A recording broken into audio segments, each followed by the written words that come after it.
Welcome to the OPSQC podcast, helping entrepreneurs, innovators, and small business owners scale to profitability. The goal of this podcast is to showcase real businesses, real owners, tell their stories, learn a little, and have some fun while doing it.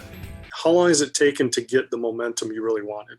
It's probably still not there, right? So we're about 9 months into the year, right? So as far as when I started, but to get the momentum going, I really had to kickstart myself because what I saw happen right away, I was like, okay, there's no accountability here anymore, right? I've got my own business now. I've stopped working for my old company. But one of the first things I did was join the Leadership Kenosha program that's put on by the Kenosha Area Chamber of Commerce. It's a 9-month leadership program where you get to interact with state officials, local officials, people at the jail system and the court system. Mm-hmm. And it was really a way to say, let's get involved in that because there was some structure there and there's a cohort project there. And there's connections, right? So one of the things I did right there was got involved with some charity on board of directors.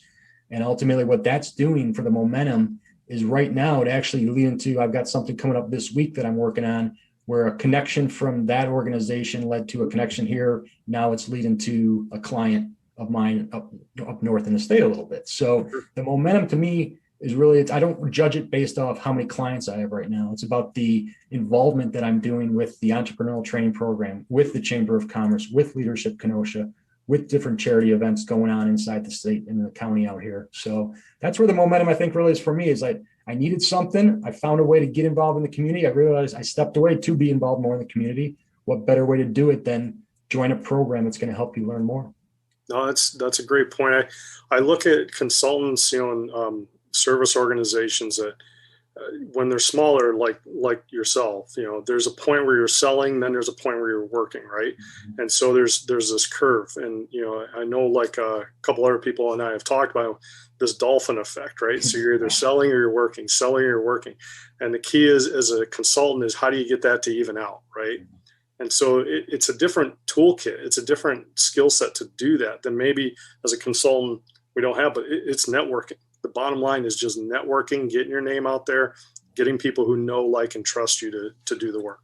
Trust is a big piece, right? So I've had to give away some volunteer time. I've had to do some free work here and there, and I've got no problem. It was part of my business plan, right? Mm-hmm. First year of my business plan, I knew I had to build trust in a community. And that's the funny thing is I've lived out here for 45 years of my life. Mm-hmm. I really didn't know any of these people. I didn't know anything about the community out in the Kenosha area. And so I knew going in, I had a trust level that I had to build up, and it was going to take getting to know people and giving away some time and building connection. If you want to recommend somebody to appear on the podcast as a guest, please email us at info@opsqc.com. If you're interested in sponsoring a podcast, please reach out to us at the same email. We'd love to have your support.